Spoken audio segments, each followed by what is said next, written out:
Good evening, everyone. Welcome to Blacklogic. This evening, for your news update, we'll be going over Trump's 175 billion Golden Dome defense shield, which is raising eyebrows and budgets. Harvard loses 60 million in federal grants over anti-Semitism allegation. Illegal immigrants slapped with fine as high as 1.8 million. And Bitcoin exposed past resistance, and Wall Street short sellers are sweating bullets, as well as Marco Rubio defends Trump's foreign policies while the Russian-Ukraine war grinds on. And Trump's big, beautiful bill faces a very conservative revolt as Trump pushes sweeping tax cuts. So let's get into your first news update here, because President Trump has essentially been trying to push his big, beautiful bill by the GOP. And these are some of the things that we need to really harp on, because in a very closed door meeting, Trump made it clear: support the bill or face political consequences. He's threatened the same base that he wants to push this bill through, because do not forget that the Republican Party is control of the House, the Senate, as well as the presidency.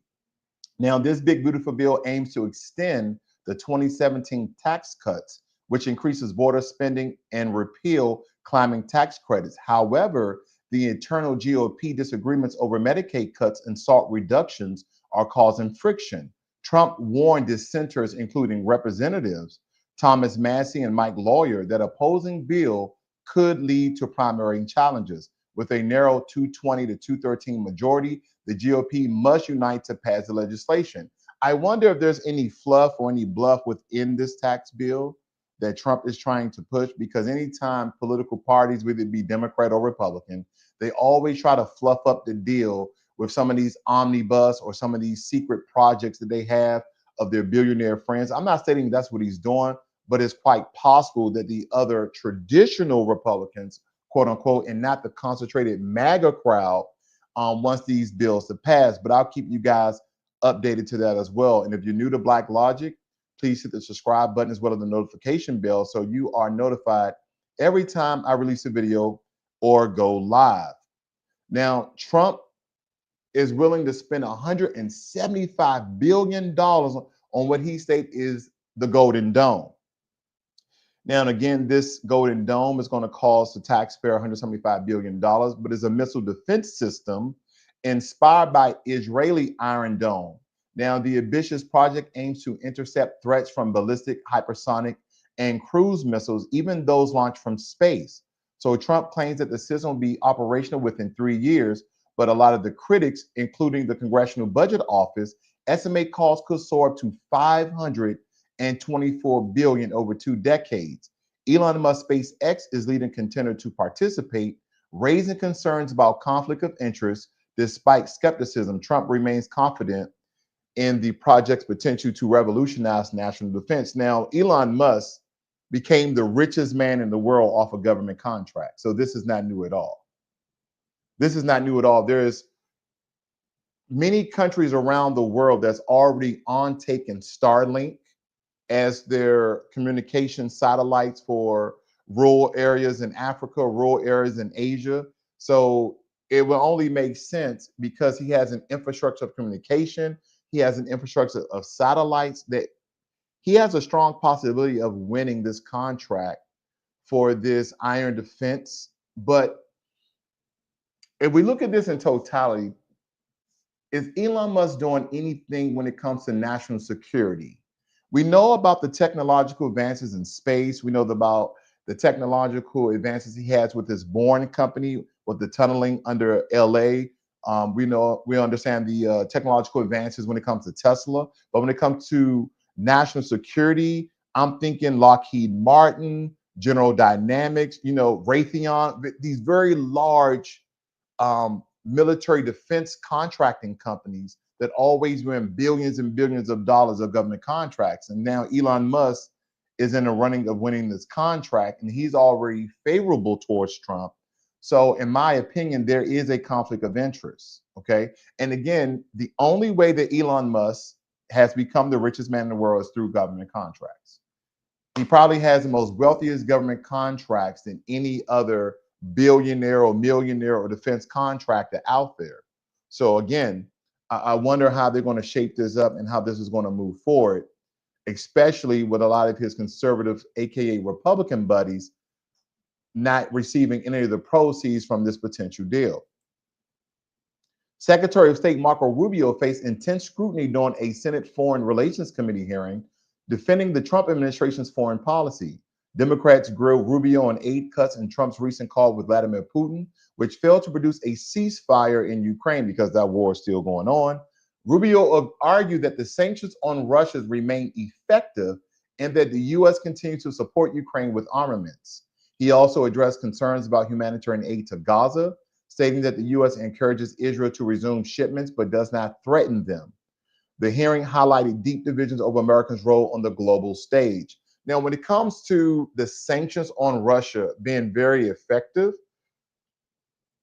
I think it's imperative to note that Russia is in bed. They have a lot of partners and allies that is not America, that are none of the European Western countries.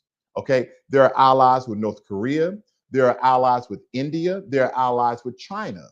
And they've been making major deals in Africa. Don't forget that the president of Burkina Faso, Abraham Traore, just visited Russia and they've made contracts and deals as well. So again, Russia is not looking towards America to be lifted in sanctions. Now that will open up a whole nother economic hub so they can ship their natural gas, they can ship their oil and all those things and just make more money. But they, okay, again, from my purview, they don't need America to be rich. Okay. Russia is doing just fine dealing with the other partners and other allies they have in the world and on the world stage. So again, Marco Rubio states that these sanctions against Russia and trying to force a ceasefire with Ukraine has been productive, but yet again, the war goes on. So how effective is that really? I'll keep you guys updated on that as well.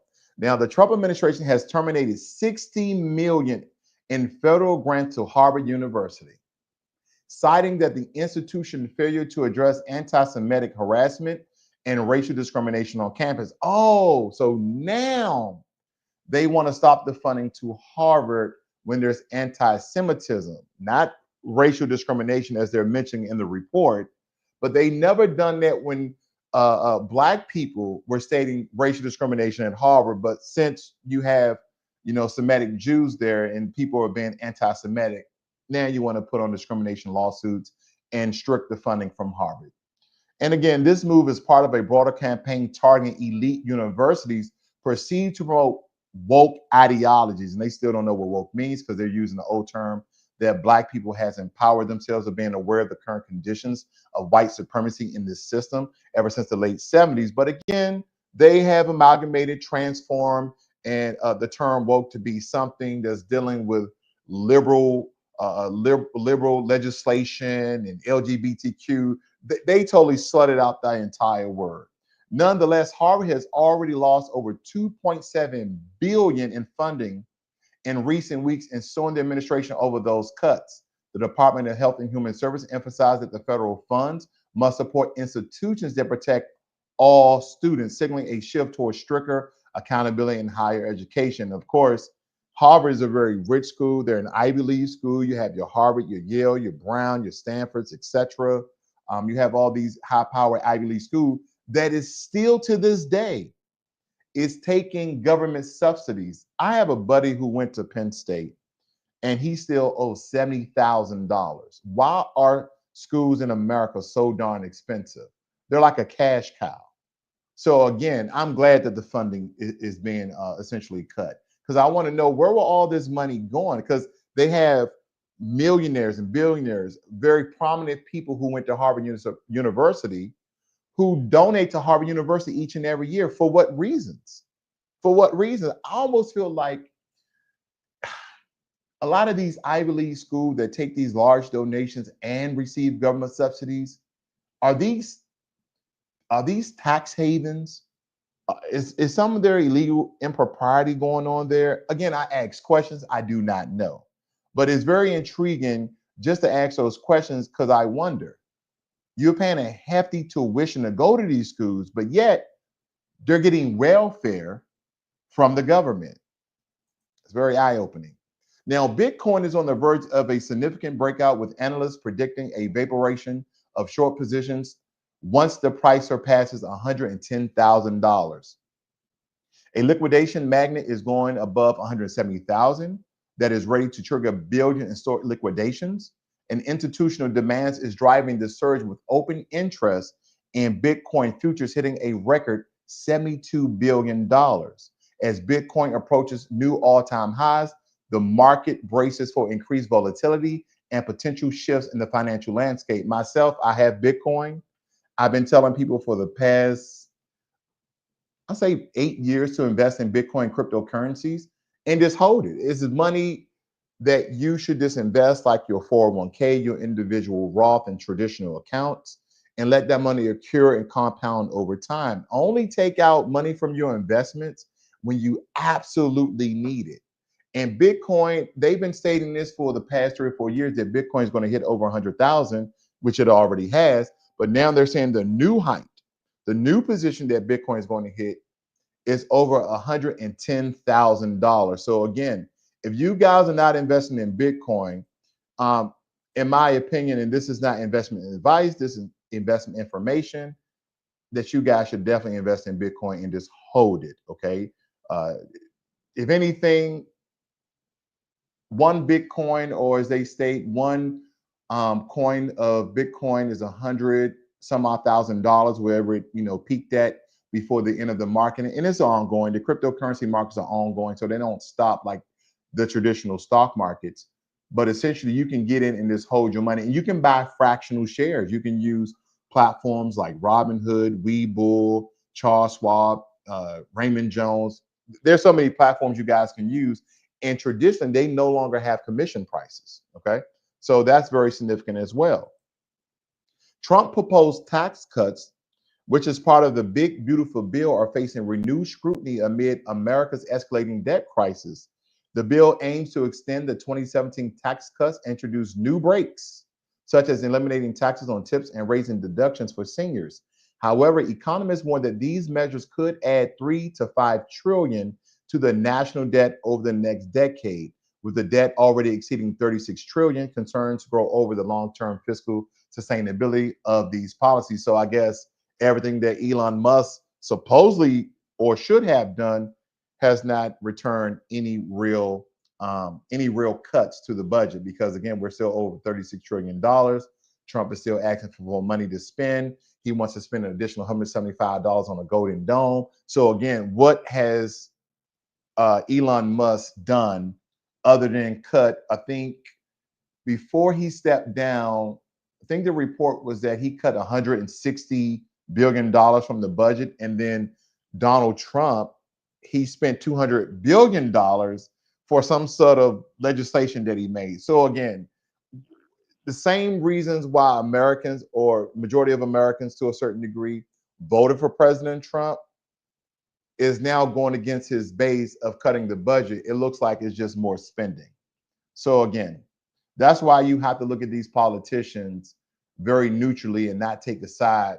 Whether you have a liberal democratic mindset, or you, as I would state, that you have a liberal woke, not woke, but a liberal mind virus, or you have a conservative mind virus, meaning Republican and or Democrat. And I believe all these politicians are crooks to a certain degree.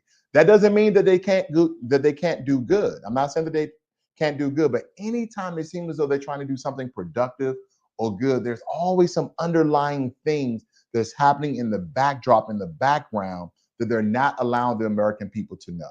So that is what I'm speaking about when I'm referring to politicians altogether.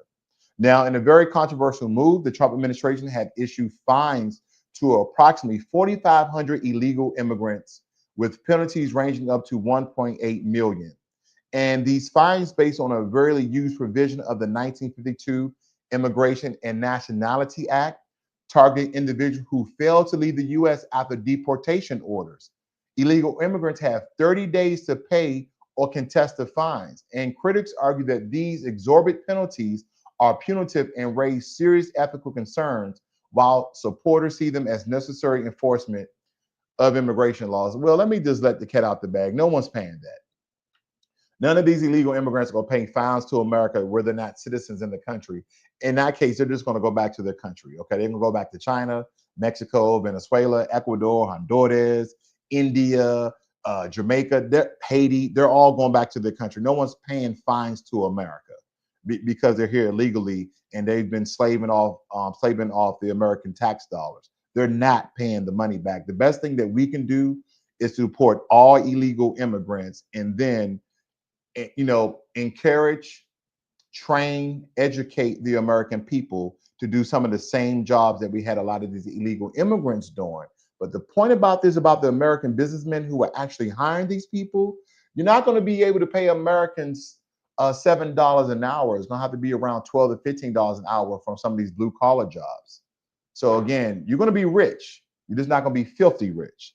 Last but not least, I want to go over this one video with you guys very quickly, and I want to know your comments and your thoughts on this gentleman here speaking about reparations. Let me let you guys hear this. Give me 1 second. Black people have already received their reparations. They received their reparations with food stamps. They received their reparations with unemployment, with checks, with the food stamps, with the welfare, with all the benefits and entitlements that have been given to the black community. We got the nerve to still be talking about welfare and the wealth gap. There will always be a wealth gap between whites and blacks. And no matter how much money you give to black people, there will always be a wealth gap. The reason is white people they come from better families, and it's not because of any reason, but they choose not to consume the toxicity that black culture consumes. They choose to have fathers that stay in the homes, wives that submit to their that treat their husbands right. They come from families where they talk to their kids about wealth. They start businesses. They go to college. They start businesses. We don't do that. Most black people don't do that. That's why there's always going to be a wealth gap. All right, I kind of want to know you guys' take on that because I call it hogwash. Because in his little spiel that there'll always be a wealth gap because basically white people are better than black people. And I know a lot of times people don't want to go back to slavery, Jim Crow, Reconstruction.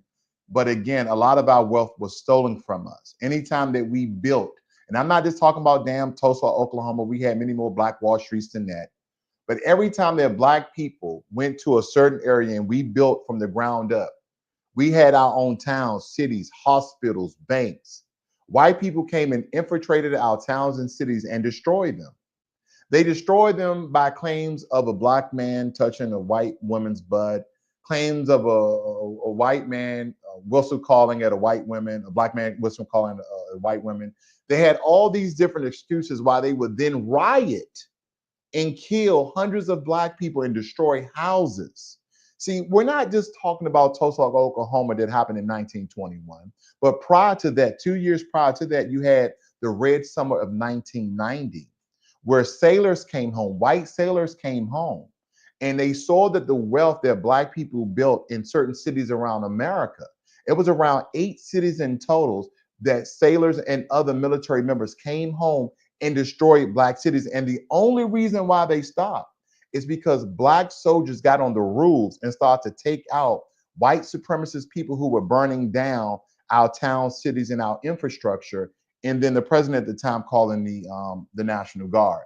And when he talks about welfare, and these are white supremacy tropes that he's referring to. Because don't forget, in mass incarceration, that was designed to take black men out of the home and make the government the wives of black and the husbands of black women. So instead of going to a whole history lesson, a whole spill about it, I'm just debunking what this saucy Sambo was talking about with the fruit shirt on, speaking like he just, you know what? I'll leave you guys with that. You guys have a great and wonderful evening. This is Blacklogic.